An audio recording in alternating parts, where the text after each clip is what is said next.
വ്യാജന്മാരിറങ്ങിയിട്ടുണ്ട്. കുറേ കാലമായി നമ്മൾ കണ്ടുകൊണ്ടിരിക്കുന്നല്ലേ. CPMൻ്റെ സംസ്ഥാന കമ്മിറ്റി ഓഫീസ് AKG സെൻറ്റർ നേരെ ബോംബെറിഞ്ഞു. എന്താ അവിടെ വന്ന് പ്രസംഗിച്ച രണ്ട് വിദ്വാന്മാരും പറഞ്ഞത്? EP ജയരാജൻ്റെ നേതൃത്വത്തിലാണ് ബോംബെറിഞ്ഞത്. ഓർമ്മയില്ലേ നിങ്ങൾക്ക്?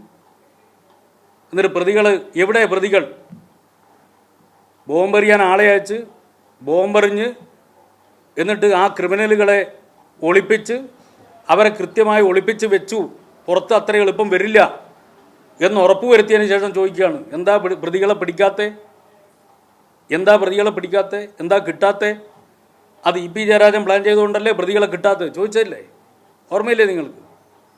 എന്നിട്ടോ പ്രതികളെ കിട്ടിയപ്പോൾ യൂത്ത് കോൺഗ്രസിൻ്റെ സംസ്ഥാന നേതാവ് ഉൾപ്പെടെ പ്രതി. ഓർക്കണം നിങ്ങൾ. നാടകമല്ല ഇത്. അക്രമം നടത്തുക, ആസൂത്രിതമായ അക്രമം നടത്തുക, എന്നിട്ട് അക്രമം CPMൻ്റെ നേതാക്കളുടെ പടലിൽ കൊണ്ടുപോയി ഇടുക. അതല്ലേ ചെയ്യുന്നത്? നിങ്ങൾ നോക്കൂ, വയനാട്ടിലൊരു സംഭവം ഉണ്ടായി.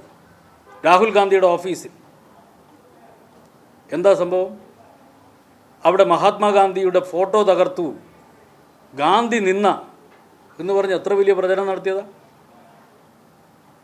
അവസാനം CCTV കാര്യങ്ങളെല്ലാം കാണുന്നത് ഈ യൂത്ത് കോൺഗ്രസ് നേതാക്കന്മാർക്ക് മനസ്സിലായില്ല. CCTV കാര്യങ്ങളൊക്കെ കണ്ടു. SFIയുടെ പ്രവർത്തകർ അങ്ങോട്ടേക്ക് പോയി.